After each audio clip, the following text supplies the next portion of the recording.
I am Kesten Rono, and today is day 133 of A Course in Miracles. Thank you for being here. Thank you for loosening your grip on the way you believed everything must be, and considering what it is about you that may know true peace. How is it that you could be constant in alignment with truth and unconditional in alignment with love? That's for you to feel. Reviewing principle 3. Miracles occur naturally as expressions of love. The real miracle is the love that inspires them. In this sense, everything that comes from love is a miracle. Miracles occur naturally as expressions of love. The real miracle is the love that inspires them. In this sense, everything that comes from love is a miracle. Are you afraid of love and what it might mean? There are times when I look into someone's eyes and I see something deeper than whatever it is that I have experienced for most all of my life. In a classroom, on a sports field, at work, in a car, anywhere. And sometimes that feeling catches my attention. What is it? I felt it last night again. Miracles occur naturally as expressions of love. They are a normal process. They are something built into the ecosystem of which you are a part. They are natural. They are expressions of love. To experience the miracle, you must know love and express it. To give and to receive are one in truth. The giver and the receiver are one. In that, if you are offering something but you do not feel it in yourself, then you did not give it.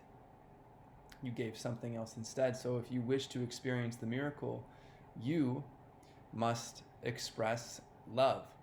And we can set aside our timing and expectations, remove some of these ideas that ground us in the physical and say, this invisible idea that I feel, I'm willing to feel it deeper than I've ever felt before, and I'm willing to offer it to you because I believe that in doing so, I only gain and I lose nothing. This is the miracle, an expression of love. It's natural and it's okay. The real miracle is the love that inspires them. All expressions of love are maximal. The source of miracles is far beyond evaluation. The real miracle is the love that inspires them, not the event itself. In this sense, everything that comes from love is a miracle. Everything that comes from love is a miracle, no matter how big or small, exciting or scary. You are participating in a natural experience.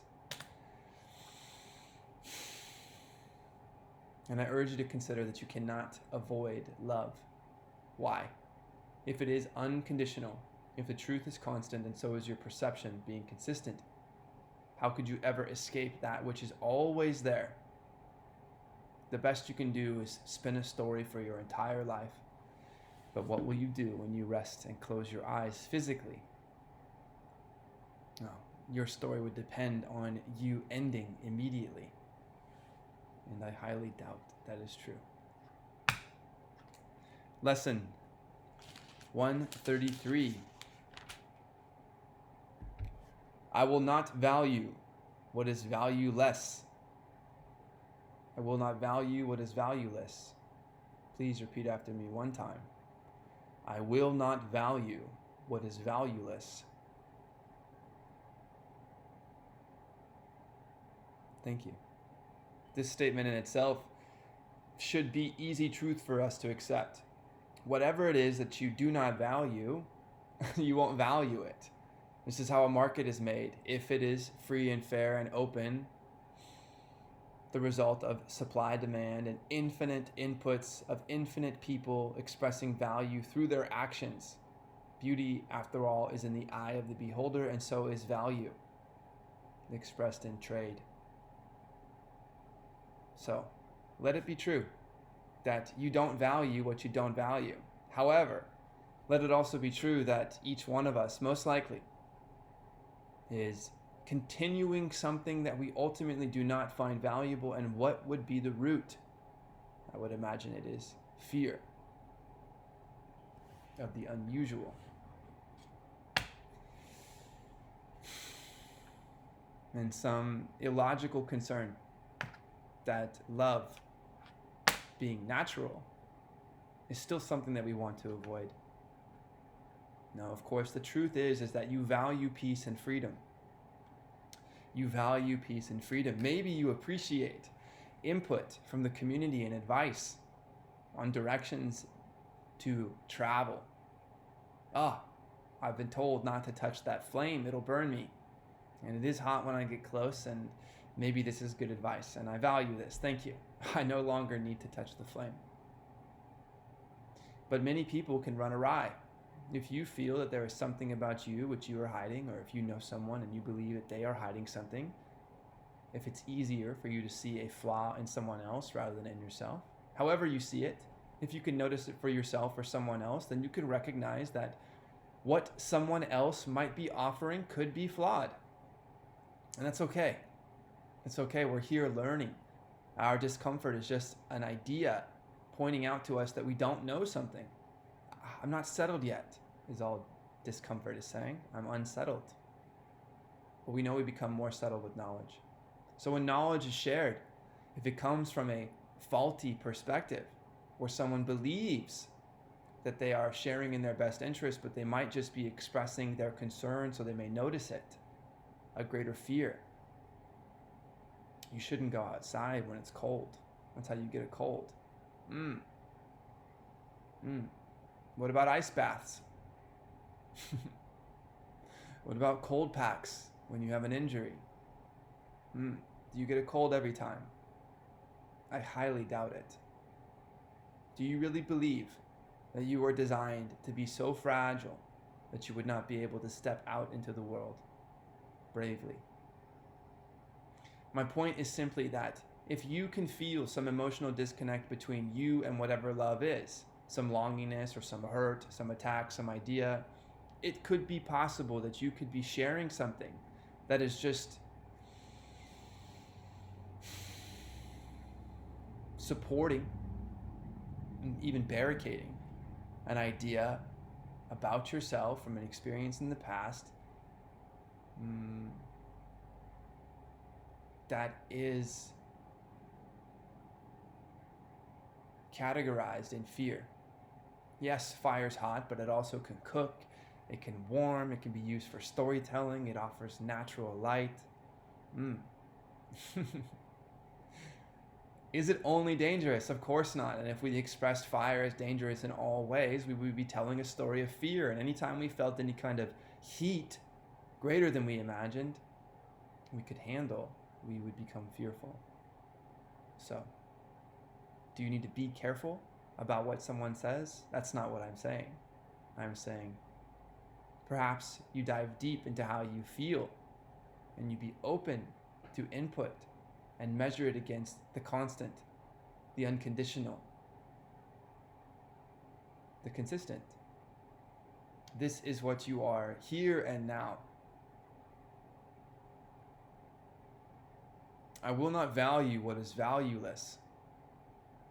May you discover greater transparency in what you value so that you may know what is of true value, rather than thinking that you know better in some slice of time, or because someone pitched to you what they imagine is valuable for them, and you buy that idea and now you think it is valuable too, keeping up with the Joneses.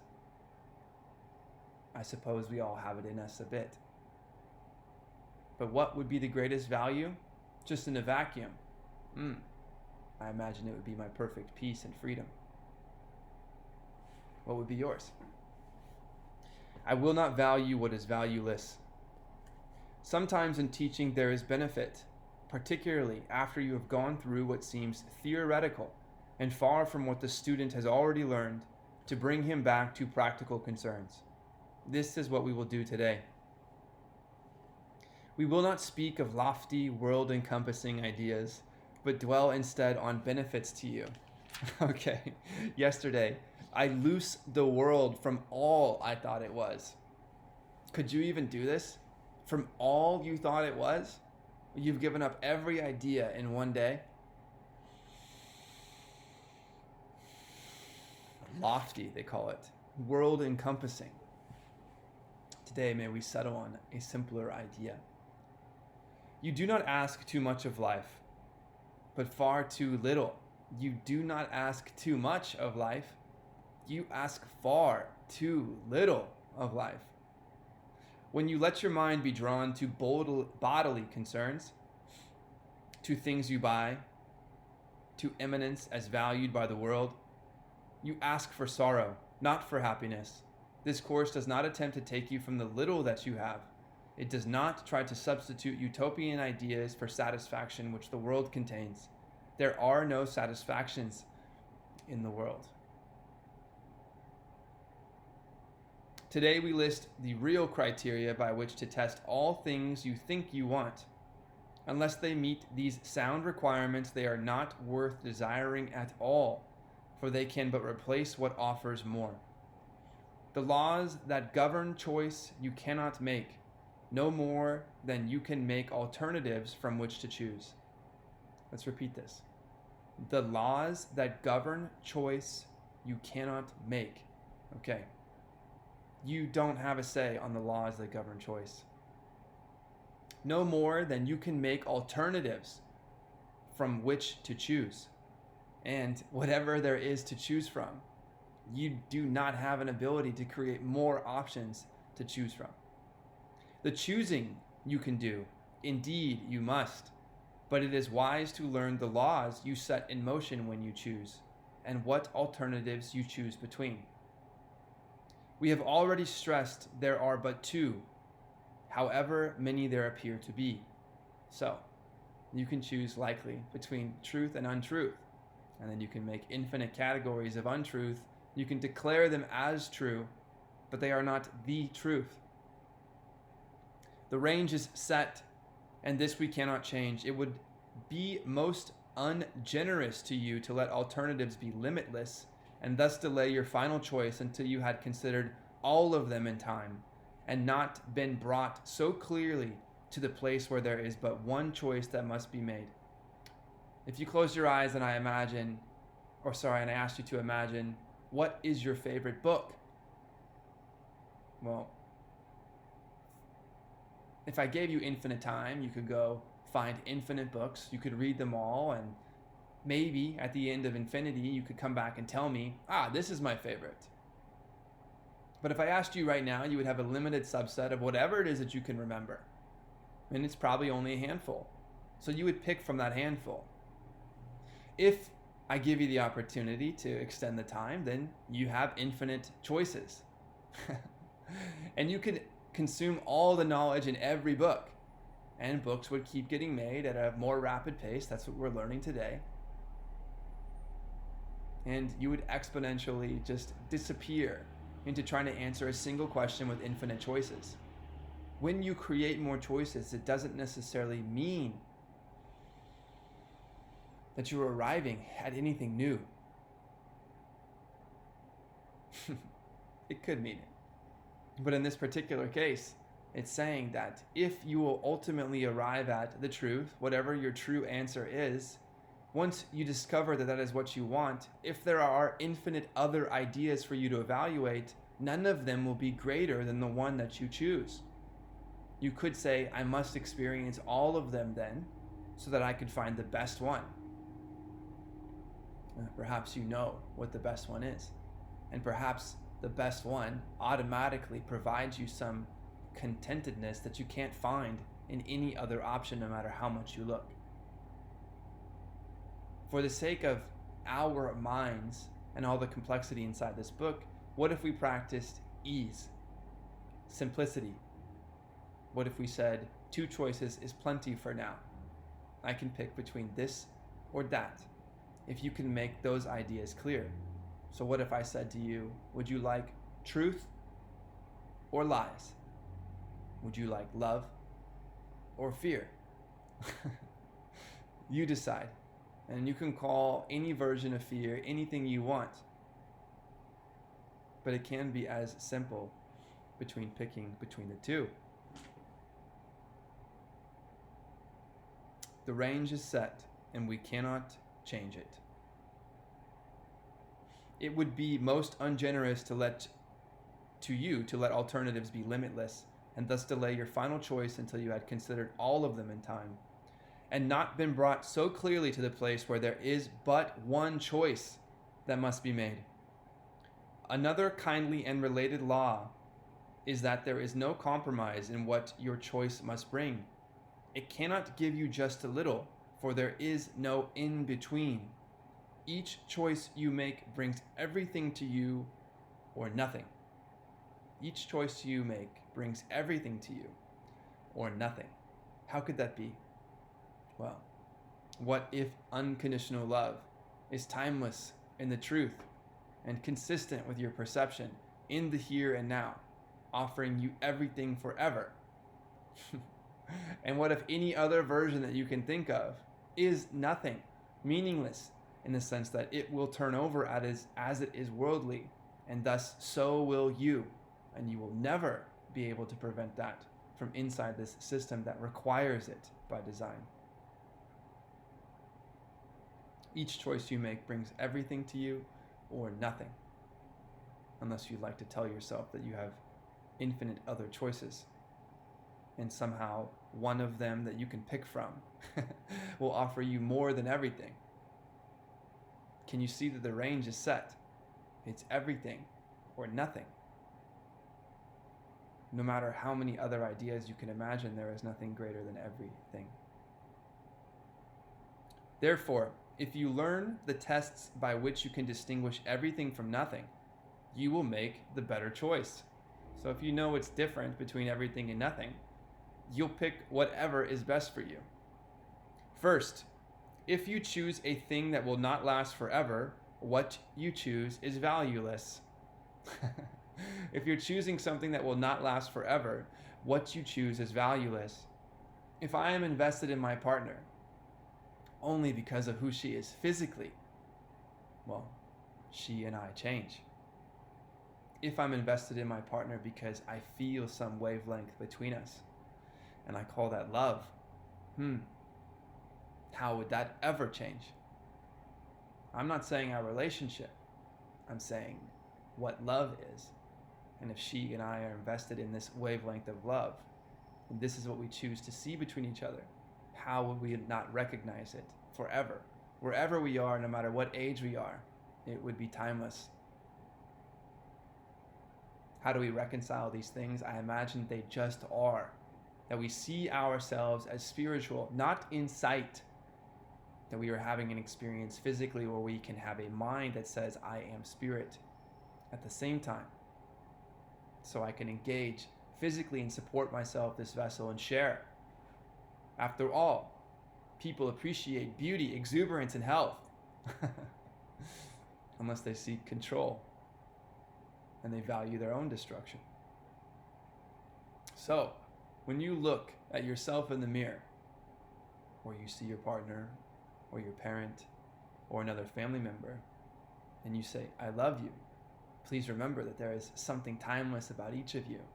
And what you are referring to when you say, I love you, is the timelessness of this love. This is where the value lies. Everything else can be taken care of. It is on its own cycle, after all, and you have no guarantee how any of that works other than to say it does end. But your love does not. If you choose a thing that will not last forever, what you choose is valueless. A temporary value is without all value. A temporary value is without all value. And you could argue that it has value, but if it is not permanent and truly permanent, stretched across time in which you live when you value this item, it is valueless. And that's okay. We can say in the physical it has some kind of value, but this is us thinking inside of the physical. A temporary value is without value at all, without all value. Let there be two choices for now. Let your mind relax into ease, and let your mind realize that if you pick anything less than everything, well, then you are asking far too little of what this experience is. Time can never take away a value that is real. Time can never take away a value that is real. Why? Because you know timelessness, and you know that if you have any access to an idea of timelessness, it must exist beyond time. You can extrapolate that beyond time knows more than in time. And if you choose anything in time, it will lose value over time. You must see through time. And there are things such that they are there for you to notice. After all, that is what you are when you realize that the past is not here. It is meaningless. And the future is not there. It is meaningless. There is only right here, right now. You are headed on a path that ends with you seeing yourself. If you are on a path, do not be surprised when you reach the destination. You are the destination. You are forgiving your past and your worries about the future, letting go of your upsets and your cycle of attacks to notice exactly you right here, right now, to find timelessness and to say, oh, I am the tip of the path. Everything from here is me creating what is next. What fades and dies was never there, and makes no offering to him who chooses it. He is deceived by nothing in a form he thinks he likes. A temporary value is without all value. Time can never take away a value that is real. What fades and dies was never there, and makes no offering to him who chooses it. This is to say that whatever it is that you believe you must have and must be valued, that does disappear in time, cannot offer you any value back, even if you believe it will. And even if you believe it has proven to have value for you. I can feel this. Do I want instability for my family? Am I aware that part of my reflection time here has been bought in a way by time invested in the past? What am I to do? If I see myself in lack, that I am running out of anything, do I need to stop this quest because time and its destruction should have a greater hold on me? Or do I continue, discover, and share something very truthful with you? After all, what could be more valuable? I have been thinking, what could be more valuable than offering anyone an idea of the infinite? Your great purge and cry of whatever it is you believed you were holding on to of holding value, and your great cry and laughter of joy and happiness, realizing there is something else to whatever it is that you are. And you don't have to tell yourself that other story ever again. Do you dare live it? Do you dare? I have goosebumps. I dare. He is deceived by nothing in a form he thinks he likes. He is deceived by no thing in a form he thinks he likes. Next, if you choose to take a thing away from someone else, you will have nothing left.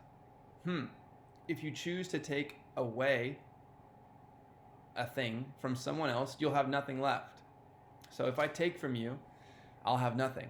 This book has talked about, I want what is mine in truth. That's all we want.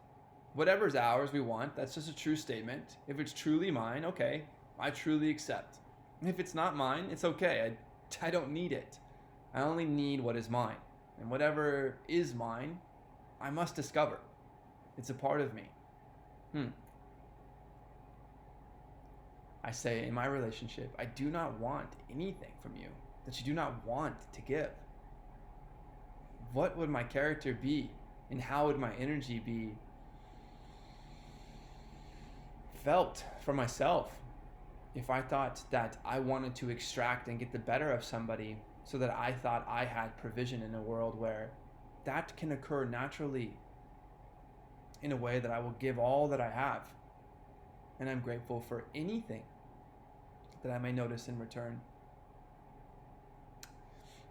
My approach is to announce for myself that you may have everything, I say to my partner, and if you choose to abuse it in whatever way, we'll learn that lesson together. I'm willing to step forward naively into whatever love is and continue. If you choose to take a thing from someone else, you will have nothing left.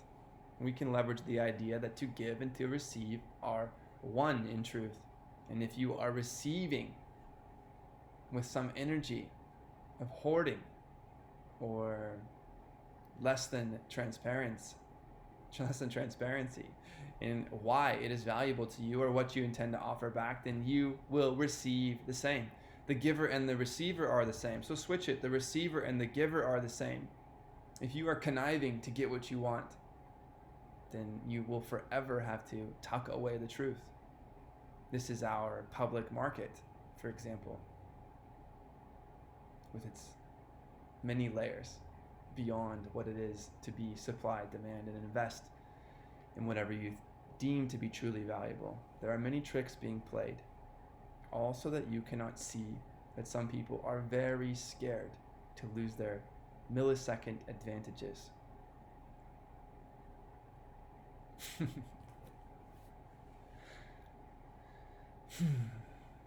If you take a thing from someone else, you will have nothing left. This is because when you deny his right to everything, you have denied your own.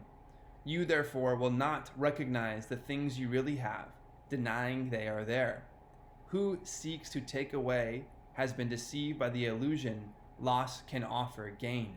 Yet loss must offer loss, and nothing more. An idea is simply itself. Fear leverages fear. Lack echoes more lack, and loss offers loss. If I make a trade that you do not find valuable, and I do not find valuable, albeit that is the expressed idea when you and I make a trade, you find money more valuable and I find eggs more valuable. Okay, great. If you did something to these eggs that is not represented in the offering, then I am overpaying relative to the product, and you would know that. You would know that. Otherwise, if you created the best product that you know how, and you're trying to offer that value in kindness to me, then I would pay what you ask for it if I deem it to be valuable for those things. And if I slight you saying that's not worth it when I feel that it is, well, then I am undercutting you. I'm creating lack in the trade, and I believe it's in my best interest. This may be normal, but, as in common, but what could be more natural is offering the highest value that you have and appreciating the highest value that somebody would like to give in return for that. What's happening then? A great value for a great value. No undercutting, no sleight of hand, no dark pools, no shady markets, and no karma, if you will.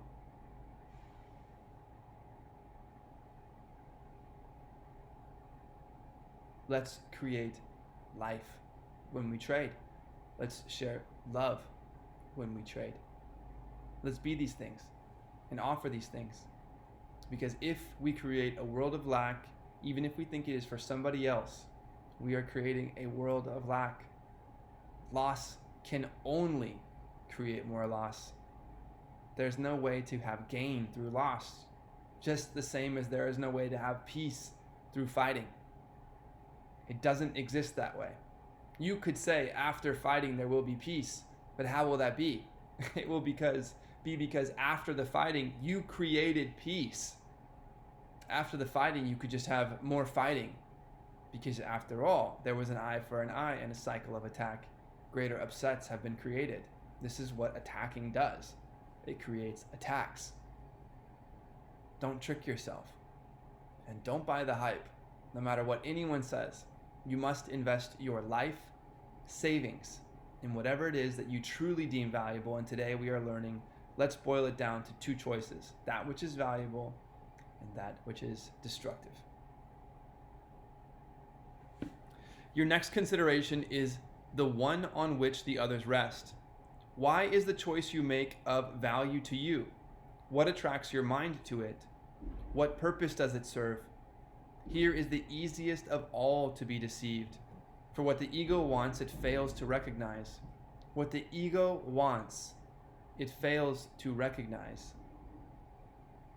It does not even tell the truth as it perceives it, for it needs to keep the halo which it uses to protect its goals from tarnish and from rust, that you may see how innocent it is.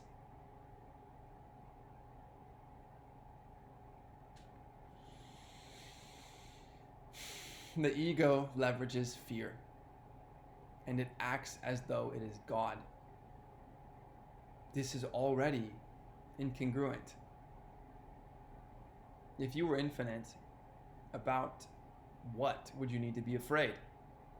Nothing, of course. Nothing.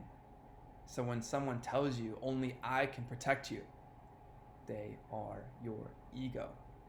What is the alternative? They would say. Without me, you will die. This is the ultimate fears. Maybe you say you don't fear death, but you understand the idea. I save you means without me, you cannot be saved. This is the ego. What does God say? You save you. I am here. Can you feel the difference? Of course you can. Yet is its camouflage a thin veneer which could deceive but those who are content to be deceived. So, you could be tricked, and you can trick yourself, and surely we have, of course. And we've been tricked, okay. But remember, you save you. So even if we've been tricked, traumatized, or any other version of anything at all, eventually it's just us in here. And we save ourselves. Do not be tricked by this thin veneer, this camouflage of this ego telling you that it is the light. It cannot be if it leverages fear. It cannot be if it believes that it must be your savior and you must submit your sovereignty to it in order to be protected. From what? From what? There is nothing to value that loses to time. Its goals, the ego, its goals are obvious to anyone who cares to look for them. Here is deception doubled, for the one who is deceived will not perceive that he has merely failed to gain. Here is the deception doubled, for the one who is deceived by this camouflage, this thin veneer,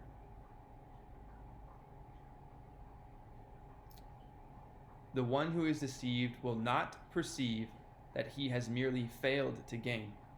If we're deceived, if we buy the ego, as you vote for someone, doesn't matter which side of the aisle, who promises you something and then starts more war, bombs more people, prints more money, takes away from other people's today and your children's future tomorrow. No matter what they say they will save you upon, they use the same tools every time, because it is hard to look at ourselves collectively or alone, and that's what we're taught, so we find the easiest way. But we simply believe that in our gaining, as we imagine, well, we believe we're gaining, but we've failed to gain. We've been tricked again. Just go look at groceries. Have they gotten cheaper? Is anyone able to keep a promise even if they wanted to? of reducing inflation? Have you ever wondered why some inflation is necessary? Do you really believe that your life needs to get exponentially, compoundingly more expensive just for being here? Do you believe that that is the natural way of providing for everything? Of course it's a lie. It's a lie on a lie on a lie. And as long as you buy any increment of the lie, well, then you are a victim. And such is your life. You will need an external savior telling you that they will fix it for you. And you will vote for whoever promises to do it. And they will achieve it to your gain by using the same tools that erode your future further. And you will feel more lack and more pressure in time. And it will be impossible to fix it. Can you see that this style of thinking and living and believing is narrowing in rapidly, and your destitution grows? The horrors grow. The depth of this funnel is dark and deep. You save you. Here is deception doubled, for the one who is deceived will not perceive that he has merely failed to gain. He will believe that he has served the ego's hidden goals. Yet, though he tries to keep its halo clear within his vision, still he must perceive its tarnished edges and its rusted core. You know something is not quite right, is what this book is saying. And yet you believe that if you just keep going, it'll work. If you're on a path, do not be surprised when you reach your destination. His ineffectual mistakes appear as sins to him because he looks upon the tarnish as his own, the rust a sign of deep unworthiness within himself. He who would still preserve the ego's goals and serve them as his own makes no mistakes according to the dictates of his guide. This guidance teaches it is error to believe that sins are but mistakes. For who would suffer for his sins if this were so? This guidance, the ego's, teaches that it is error to believe that sins are but mistakes. So the antithesis would be saying it is not error to believe that sins are but mistakes. Said more clearly, it is the truth. It is simply the truth that what you call a sin is simply a mistake. Why? Because you always have access to see yourself in new light. Always. You are not condemned by sin for eternity. It's just a mistake. I understand it could be very large, but remember, no miracle is harder or bigger than another. All expressions of love are maximal, and you deserve to know love. Period. It's okay. And so we come to the criterion for choice that is the hardest to believe, because its obviousness is overlaid with many levels of obscurity. If you feel any guilt about your choice, you have allowed the ego's goals to come between the real alternatives, and thus you do not realize there are but two, and the alternative you think you chose seems fearful and too dangerous to be the nothingness it actually is. If you have any guilt for your choice, you're stuck. Why? Do you believe that you can discover your innocence and holiness with a mindset of guilt? If you can't answer that, do you believe that by feeling more pain, you'll feel pleasure? And if you believe it's true,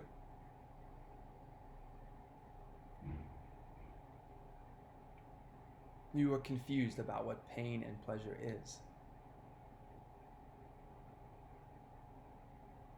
It's okay to know love. All things are valuable or valueless, worthy or not of being sought at all, entirely desirable or not worth the slightest effort to obtain. Two extremes, it would seem, but one of them is everything, and one of them is nothing. Choosing is easy just because of this. Complexity is nothing but a screen of smoke, which hides the very simple fact that no decision can be difficult. What is the gain to you in learning this? It is far more than merely letting you make choices easily and without pain. Heaven itself is reached with empty hands and open minds.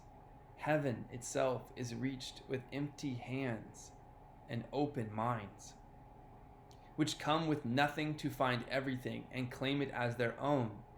You can't go to heaven and say, okay, I found it, give me all of it, it's all my treasure.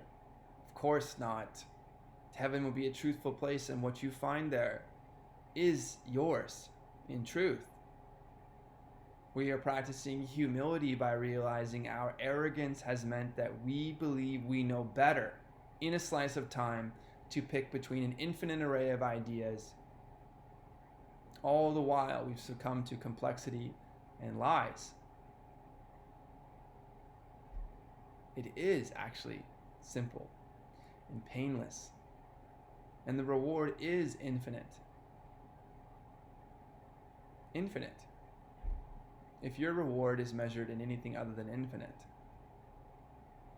it just won't be there to pass on or to know after your reward fades away. Heaven itself is reached with empty hands and open minds, which come with nothing to find everything and claim it as their own. We will attempt to reach this state today, with self-deception laid aside and with an honest willingness to value but the truly valuable and real. Our 2 extended practice periods of 15 minutes each begin with this. So 2 times today, 15 minutes each, 30 minutes of mindfulness. You say, I will not value what is valueless, and only what has value do I seek, for only that do I desire to find. Please repeat after me. I will not value what is valueless.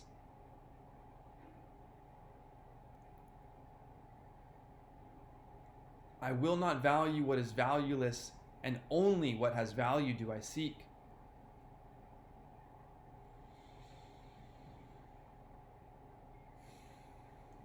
I will not value what is valueless, and only what has value do I seek, for only that do I desire to find.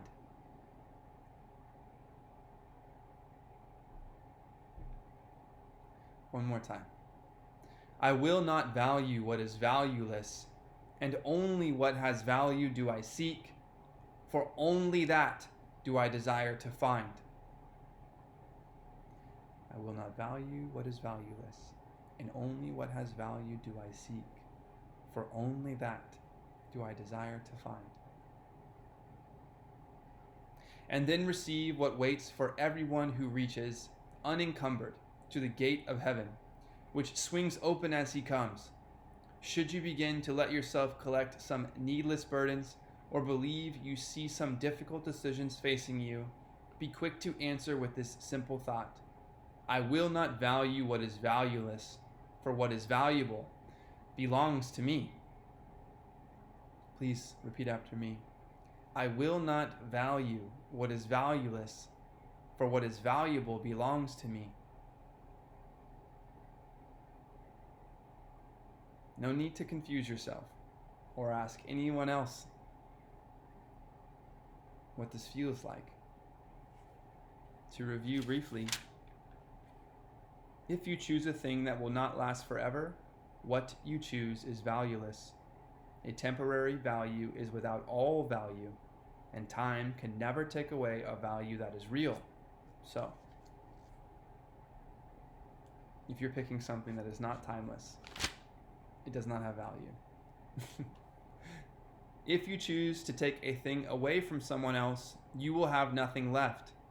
This is because when you deny his right to everything, you have denied your own.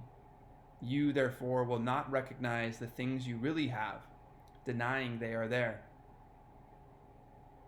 You can't steal and gain.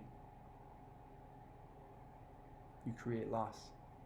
Who seeks to take away has been deceived by the illusion Loss can offer gain, yet loss must offer loss and nothing more. So, reap what you sow. The next is to consider, why is something valuable to you? Are you trapped in the ego's deception of saying, please pick anything of the infinite other than the truth? The truth. That is what I am afraid of. And I can make you feel provided for by choosing something that is not truly timeless. Honor me and do not look at my shortcomings. And if you do, consider them yours. And if you consider them yours, in your shame, may you realize that your mistake is a sin. And now you are condemned. So you can spend the rest of your life repenting, and this is why you need me. And what I say is valuable. But that's not true. Heaven itself is reached with empty hands and open minds, which come with nothing to find everything and claim it as their own. As you discover yourself in the present, you find your nothingness. You find all other ideas as meaningless, and you discover your timelessness.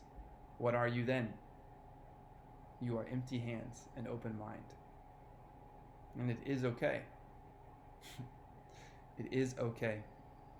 Should you begin to let yourself collect some needless burdens, or believe you see some difficult decisions facing you, if you believe that anything you are deciding is difficult, don't buy the hype.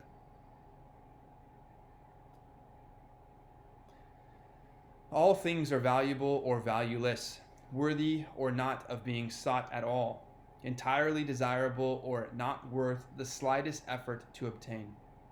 Choosing is easy because of this. Complexity is nothing but a screen of smoke, which hides the very simple fact that no decision can be difficult. No decision can be difficult. Read that directly. No decision can be difficult. The one decision that you must make for yourself, you must choose. The decision can be easy. Deciding between nothingness can be difficult. Picking no thing and calling it a thing is a difficult task.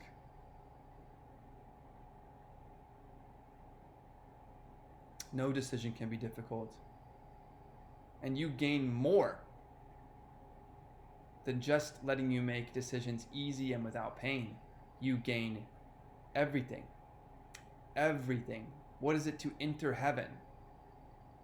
The gates wide open. You didn't ask. You didn't have to open them yourselves. And everything that is there is yours in truth.